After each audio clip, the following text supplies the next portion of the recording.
Gênese no lar. Evangelho no coração. Manhã de bênçãos, oportunidades, intercâmbio, oração. Agradecemos, Senhor, pela oportunidade, pela vida. Obrigado, Senhor, pelos amigos. Obrigado pela família. Obrigado, Senhor, pela ajuda que tem sido oferecida pelos nossos colegas de trabalho, pelos bons espíritos que nos visitam.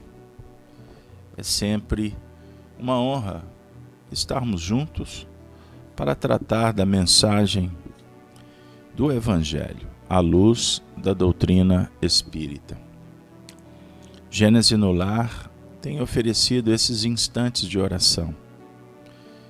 E além de tantas bênçãos, nós suplicamos, Senhor, que atenda aos sofredores, os familiares, que todos os lares aqui representados possam receber os benefícios da luz, do entendimento, da harmonia, do amor, da paz. Amigo, amiga, muito obrigado por vocês estarem conosco no nosso canal, nessa atividade das manhãs, já há tanto tempo. Lembrando que a Casa de Kardec, no ano de 2021, completou 13 anos de trabalho e amor. É sempre um motivo de celebração.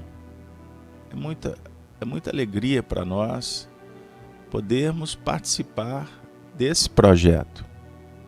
E diga-se de passagem, que vem do mundo espiritual. O tema de hoje, minha amiga, meu amigo, espero que seja uma mensagem que cale fundo no que remonta às nossas necessidades, não só de conhecimento, mas de transcendência. É o encontro de número 357, hoje é dia 15 de junho. O tema: Obra Divina da Perfeição. Nós estamos com Kardec estudando o livro A Gênese, os Milagres e as Predições segundo o Espiritismo, no capítulo 18, Os Tempos são Chegados. No tópico, Sinais dos Tempos. Então, Kardec disponibiliza uma teoria belíssima, a partir das informações dos Espíritos e das suas conclusões diante desse cenário que o Espírito de Verdade apresentou. Então, no primeiro item dos Sinais dos Tempos, Kardec afirma: somos informados em todos os lugares de que os tempos marcados por Deus chegaram, quando grandes eventos serão realizados para a regeneração da humanidade. Regeneração, reparação, reconstituição, ou gerar a humanidade futura sobre novas bases. É um tempo que marca um processo de muitas mudanças, dentro da harmonia da criação. Progresso físico e moral, diante da presença divina que está na natureza, nos nossos corações. Nós estamos trabalhando esta grande revolução, que é essa retomada do homem em busca da sua missão terrena e espiritual, uma vez que essas mudanças acontecem também com os espíritos. De sorte que o egoísmo e o orgulho sejam combatidos pelo altruísmo, pela caridade. É todo um movimento universal. Pois bem, meus amigos, no último encontro, nós refletimos sobre a necessidade do homem trabalhar sob o ponto de vista material, mas ter a sua inteligência também voltada para produzir os fenômenos de ordem espiritual, que é a ideia do desenvolvimento moral. E a humanidade, quanto mais avança, mais se sente o que está faltando. Mas os homens não podem definir claramente. Então, nós vamos sendo inspirados na jornada, mas também voltando os olhos para o mundo íntimo.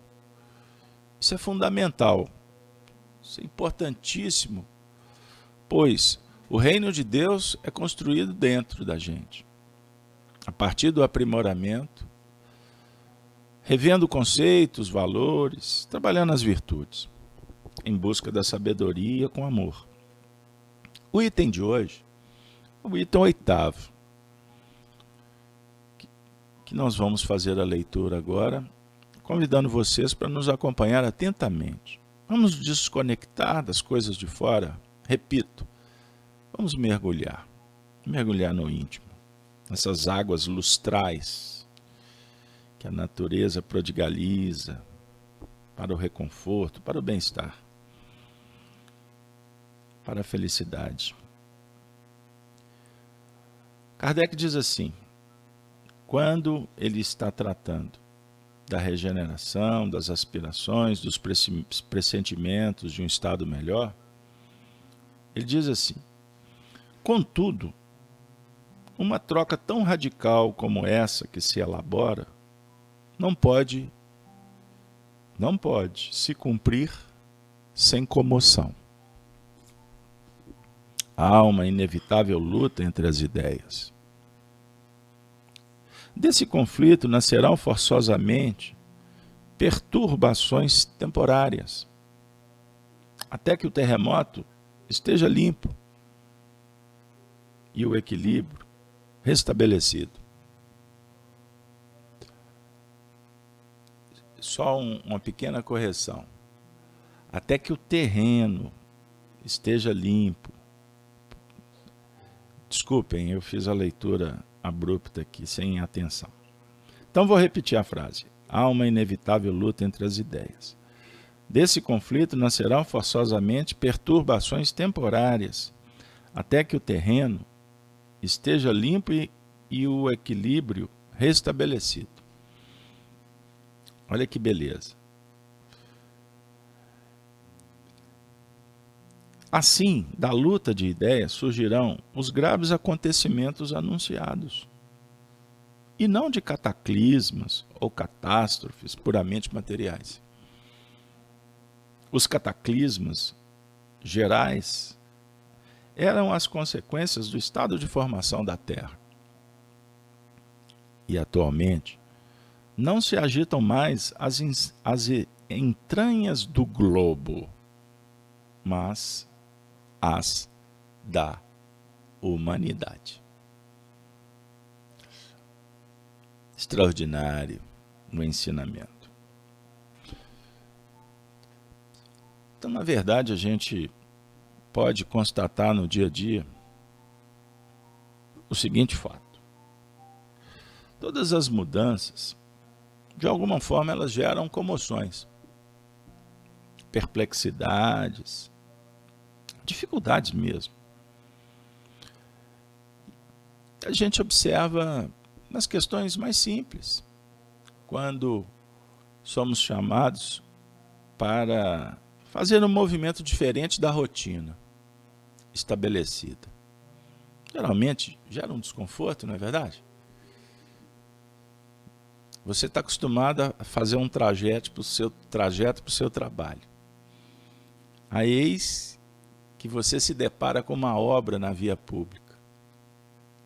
Aí tem uma placa lá, desvio. Já começou o problema. Meu Deus, para onde eu vou? Eu tenho que seguir a placa. A gente nem para raciocinar, nem sempre buscar na memória quais os caminhos possíveis. Não geram uma comoção, alguma dificuldade. Imaginemos, o assunto está tratando sobre mudança na sociedade, na humanidade. Mas, Carlos Alberto, será que todo mundo está sabendo?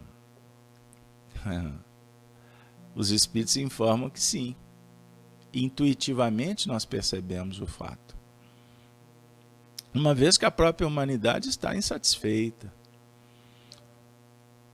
Nas reflexões anteriores, nós discutimos sobre os desejos e aspirações que são como pressentimento de um estado melhor. Se você for dialogar desde o espírito que está aqui há menos tempo, até os que estão na reencarnação, já atingindo as últimas etapas, nós vamos dialogar colhendo esses dados que estão sendo apresentados filosoficamente. Qual ser humano não anseia por uma situação melhor? A questão é que no mundo materialista, o papo sempre é o conforto, a tecnologia, né, o bem-estar, que carro novo que está sendo lançado, qual é a tecnologia que eu posso trazer para dentro de casa, o que eu posso usar como ferramenta para adquirir mais conhecimento. Hoje a gente não pode dizer que não somos informados, porque a nossa sociedade vive um momento de compartilhamento de conhecimentos e de experiências, sob o ponto de vista, repito, social, material. Mas espiritualmente, nós já temos alguns movimentos que favorecem também essas dicas. E por isso nós estamos aqui. Agora, quando nós vamos olhar para os horizontes que nos aguardam, nem sempre eles estão muito bem delineados. A imagem está clara. Por isso, nos movimentamos em busca de informações que transcendem o que realmente está disponibilizado na praça, no mercado, na internet. Não estou entendendo. Eu vou explicar. Porque nem tudo que nós precisamos está lá fora. Até eu dizer que o que mais importa está dentro. Então a gente vai lá fora buscar e estamos sendo chamados para uma reflexão sobre o que nós podemos encontrar dentro. Dentro é experiência. Não é verdade? Dentro você vai achar virtudes conquistadas, inclusive imperfeições que precisam de ser cuidadas. Então temos que ser cuidadosos conosco mesmo, como tu é com o corpo, preservando a saúde, evitando doenças. Nas relações, veja, muitas vezes se apaga incêndio porque fomos nós mesmos que colocamos gasolina por aí. Aí hoje estamos nos deparando com estas escolhas, com a tendência a reclamar. Não, fulano, que indiferença, que vaidade, que rebeldia. E fomos nós que apertamos o botão, acionamos o software para um relacionamento se desgastar. Dialogar com esses processos de reparação, de mudança, não é simples. Então Kardec está dizendo que há uma inevitável luta entre ideias. Vou falar do mundo interno, para não ficar cansativo. Porque aí fora é uma batalha campal, que sugere inclusive desrespeito, violência. Porque o egoísmo se tornou um sistema. Começou lá atrás, quando viemos para a Terra. Por isso é que a gente, quando estuda, a gente traz as tradições antigas, sob o ponto de vista complicado. Quando a gente cita a Babilônia, Roma, que deságua no sistema atual econômico, político, administrativo, social. Porque nós fomos os grandes fomentadores desse sistema que está aí. Está ramificado como a Hidra de Lerna. Vocês conhecem esse mito? Que Hércules veio para destruir? Como é que Hércules usou sua força e a sua inteligência? Ele descobriu que não adiantava lutar com os tentáculos, ele tinha que ir na cabeça para dar um golpe certeiro. Um golpe na ideia, no pensamento que gera todas as complicações. Sabe o que está acontecendo com a gente? Nós estamos brigando com a Hidra de Lerna com suas garras, com seus tentáculos. Estão com aquelas micro cabeças que quanto mais você destrói, mais surgem. Mais aparece. Quando você acha que uma situação está resolvida, aparece outra. É porque não fomos estudar o fenômeno, o mito. O Hércules foi inteligente. O Hércules associado com os deuses mais poderosos. Ele usou os elementos que foi disponibilizado. A reencarnação, o livro dos espíritos, a mensagem do evangelho. Os deuses do Olimpo colocou nas mãos de Hércules. Aí ele tem que exercer uma tarefa hercúlea, árdua, que exige cuidados, estratégias. Perceberam? Se a gente for empurrar a vida com a barriga, como falamos aqui em Minas, no interior, nós vamos continuar apagando incêndio. Você sai de um problema, você vai ter milhões para resolver, porque a causa está desarmonizada. Está sem sentido, sem planejamento. Qual é a causa? O nosso mundo íntimo. Nós somos espíritos, somos os representantes do Altíssimo na obra da criação. Então agora nós vamos te elevar de patamar. Você é um espírito que já tem condições de mudar muita coisa. Mas para isso, nós temos que entender que lutas de ideias surgem ou surgirão os graves acontecimentos anunciados, e não de cataclismos ou catástrofes puramente materiais. E eu vou sair até do ambiente geológico, se vocês me permitem. Vamos falar dos terremotos, dos cataclismos, das catástrofes morais dentro do território do lar, que a gente está enfrentando aí. Foi anunciado, foi previsto. Imagine muitos espíritos sem educação, no sentido de conhecimento, e uma base para estudar. Educação é nesse sentido. Reencarnados por aí. Se no âmbito social a gente já tem certeza, a ciência conclui que se não oferecermos conhecimento, tecnologia, recursos para formar a criança, para que seja forjado um caráter, para que o diálogo se faça com virtudes. Não adianta ficar ensinando matemática, contando histórias, línguas. Nós vamos entender que o processo de educação ele é muito mais profundo e ele traz resultados inquestionáveis. E a educação, pessoal, começa no lar, não é na escola, não. Aliás, a escola só contribui. A escola é formadora apenas de homens para o mercado. Atualmente é assim. Embora há um percentual de elaboração, de sugestão para forjar um pouco o caráter,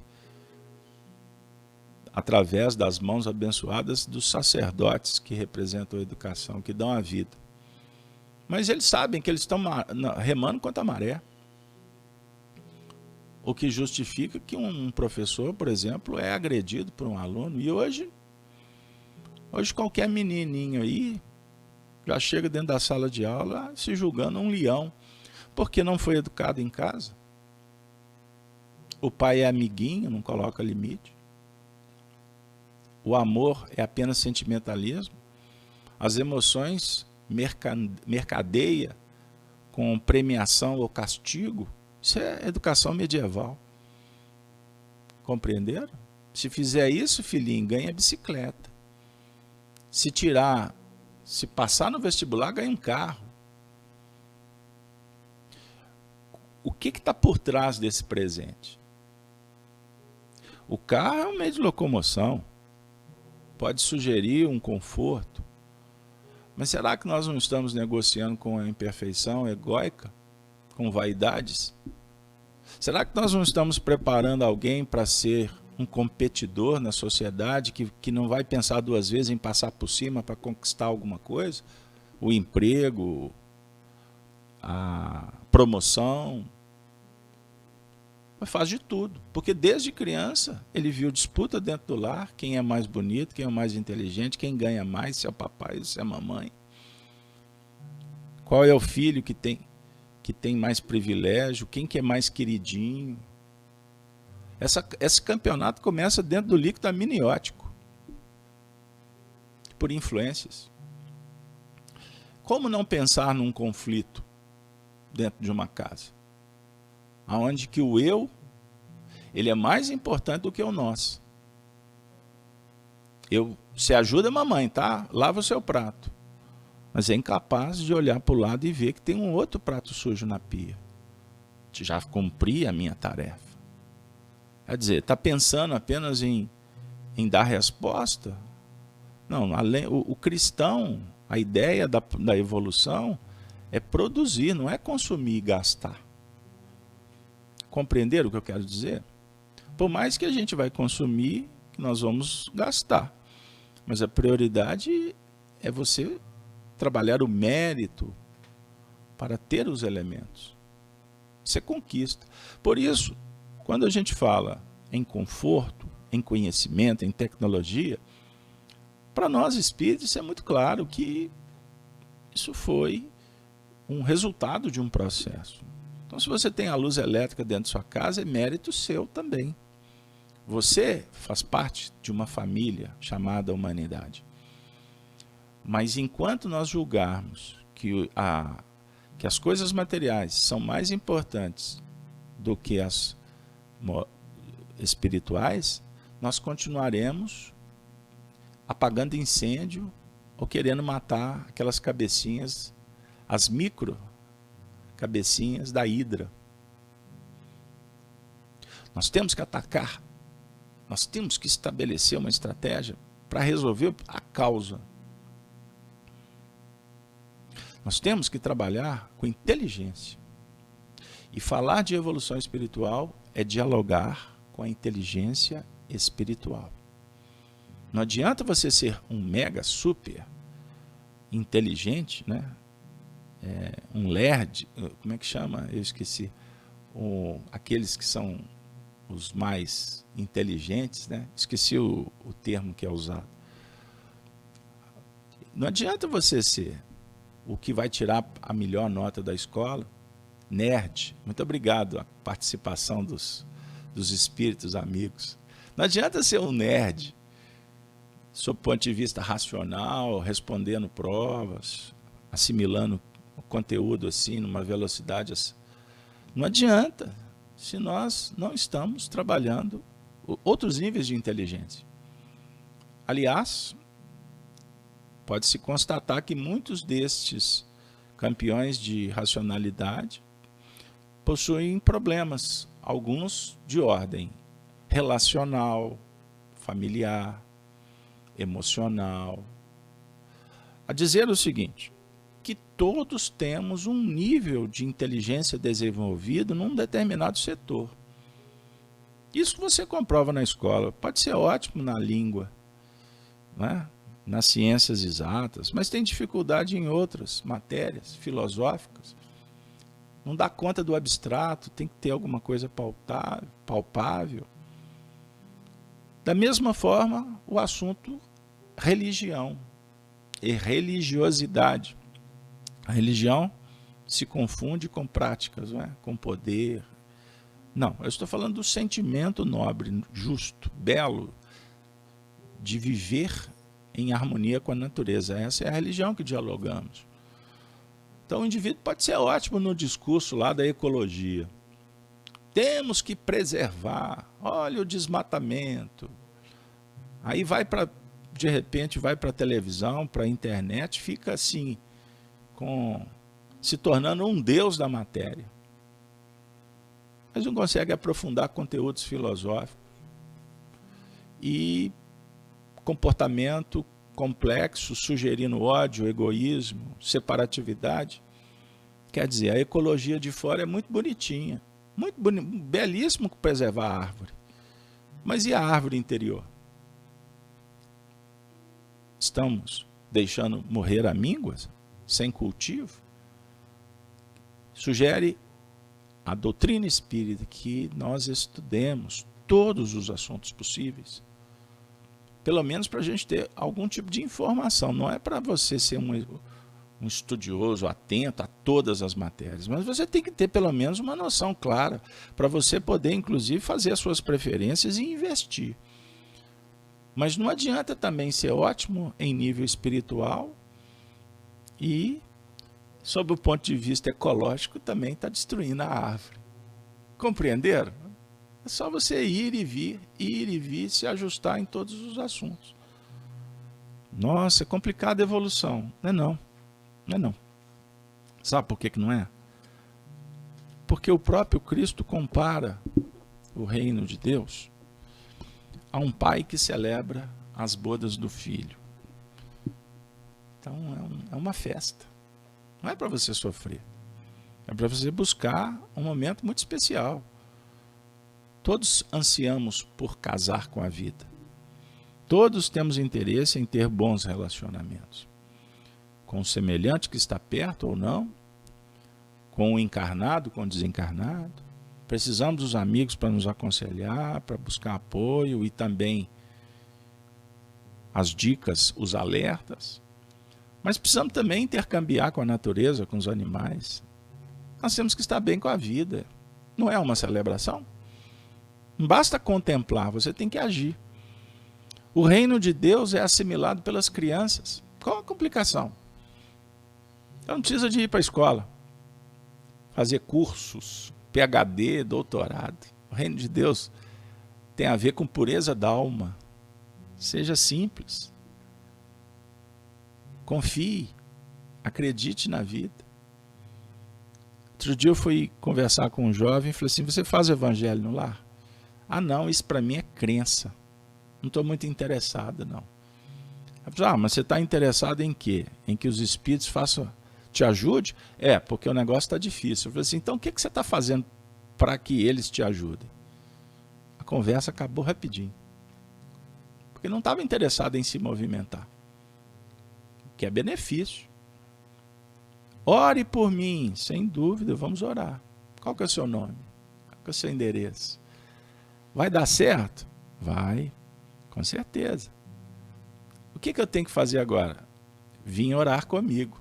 Não, estou pedindo para você. Eu falei, não, sozinho a tarefa vai ficar pela metade. Ah, mas eu não tenho tempo. Eu falei assim, bom, mas você, afinal de contas, o que você quer? A resposta pronta? Você quer número? Você quer atendimento à sua vaidade? É lógico que você não vai falar de uma forma muito clara, porque o indivíduo, na maioria das vezes, nem sabe o que ele está pedindo. Pode deixar, meu filho, vou orar por você. E costuma as nossas preces serem assim, Senhor, que a luz se faça no coração dele. Porque o que ele pediu foi outra coisa. Nós respondemos, Senhor, abençoe o filho, coloque no colo, que ele aprenda uma lição que eu, que estou orando por ele, preciso aprender. Cuidar dos negócios de meu pai. Vocês já vão se lembrar rapidamente dessa expressão. Quem pronunciou? Jesus. Quando jovem estava no templo, sumiu. Ele deu uma desaparecida, é uma saída estratégica. José e Maria ficaram aturdidos, procuraram ele em toda parte, não acharam. Até que foram parar lá no templo para orar. Encontraram Jesus. Seria assim, meu filho, para onde, que você aprontou com o papai e com a mamãe?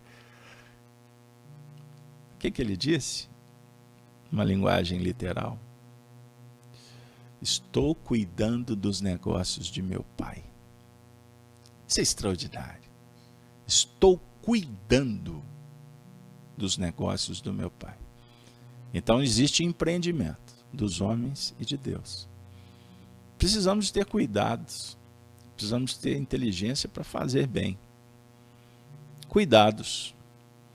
E para nos auxiliar nessa reflexão, nada melhor do que o professor das nossas manhãs, que tem nos visitado sempre com muito carinho. Trata-se do benfeitor Emmanuel, que vai chegar para o nosso coração no nosso espaço virtual da Casa de Kardec com uma bela página, que será a reflexão final do nosso encontro. Está no livro Harmonização, intitulada Cuidados. Não vos inquieteis, pois, pelo dia de amanhã, porque o dia de amanhã cuidará de si mesmo. Fala de Jesus. Está onde? Qual livro? No livro de Mateus, atribuído a ele. Capítulo 6, versículo 34. Os peregrinos de todos os tempos. Peregrinos. Somos peregrinos? Estamos na travessia? Estamos jornadeando. Que aventura bendita a evolução. Os peregrinos de todos os tempos nunca perderam o ensejo, olha para vocês verem, de inquinar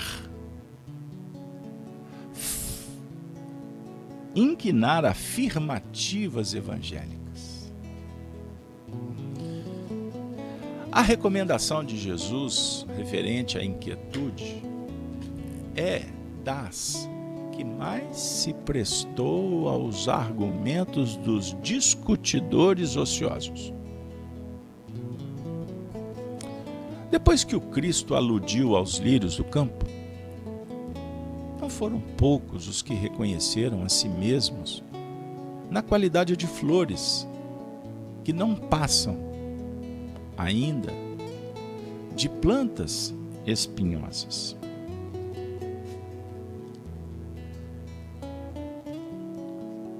Em verdade, o lírio não fia, não tece, consoante o ensinamento do Senhor, mas cumpre a vontade de Deus. Não pede admiração alheia. Floresce no jardim da atmosfera. Olha que beleza.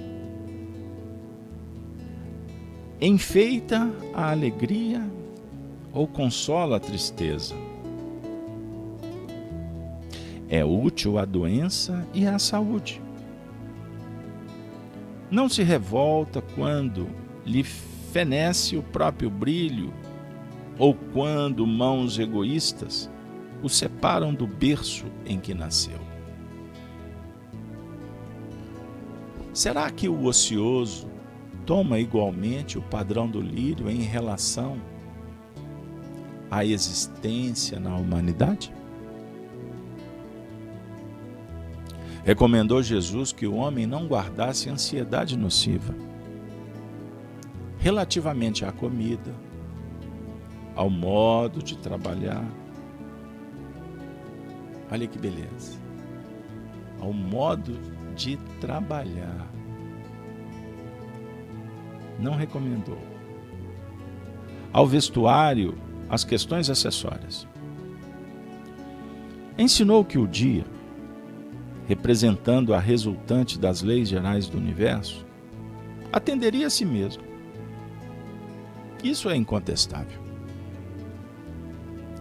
Para o discípulo fiel, vestir e comer são coisas simples. Trabalhar constitui a alegria de servir em qualquer parte. E o dia significa a oportunidade santa de cooperar no bem. Mas afirmar daí que o homem deve caminhar sem cuidado de si próprio seria menosprezar esforços de Cristo, convertendo-lhe as palavras em programa de vagabundo. O homem não pode nutrir a pretensão de retificar o mundo ou os seus semelhantes de um dia para o outro, tormentando-se nas aflições descabidas. Mas deve ter cuidado de si, melhorando-se, educando-se, iluminando-se. De fato, a ave canta feliz, mas faz sua casa. A flor adorna-se tranquila, mas atende aos desígnios de Deus.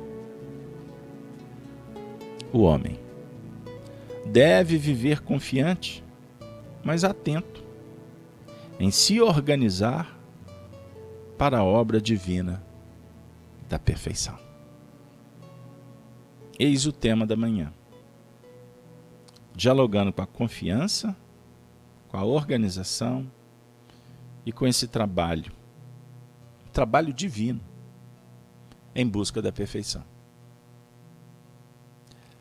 Que essa mensagem possa sugerir, possa inspirar, possa abençoar, possa acalentar, possa consolar, possa encantar a você nesse momento tão importante da sua trajetória. Despertar a consciência para seguir com mais segurança. E com os olhos voltados para as estrelas, buscarmos na oração a divina presença do Cristo nas nossas escolhas e nas nossas ações, para que a obra com Ele seja purificada, seja ajustada. Nos coloque naquela condição de segurança, pois as ações serão sempre movidas pela sinceridade, desenvolvendo a humildade, sem jamais olvidar a gratidão por esse apoio extraordinário que o Senhor nos oferece nesse tempo de muitas transformações. Que tenhamos a paz no coração, semeando sempre a paz para o nosso irmão. Que a paz do Cristo se faça e que nós possamos, a partir de agora, agradecidos pela presença dos Espíritos no nosso encontro, na nossa família, junto a tantos que clamam pelo benefício, possamos nos despedir e prontamente seguindo na direção das tarefas que aguardam a realização. Sejamos unidos num só coração. Se conosco, Senhor. Muito obrigado pelos amigos. Muito obrigado, Senhor, pela essa nova era que se avizinha e que aguarda que a gente possa ir na direção de um mundo melhor. Não tenhamos apenas o anseio, o vislumbre, mas sejamos copartícipes, trabalhadores efetivos e afetivos dessa nova ordem espiritual. Ave Cristo, família kardeciana. Muito obrigado pela audiência. E pedimos ainda que você se inscreva no nosso canal e que convide corações amigos para estar conosco durante as manhãs, estas manhãs de sol do Evangelho, da imortalidade que tem aquecido nossas almas. Muito obrigado, Jesus. Nós vamos vencer. Fique bem, faça o bem. Fica conosco, para junto construirmos, para junto gerarmos essa nova humanidade. Ave Cristo, a saudação dos cristãos dos primeiros tempos.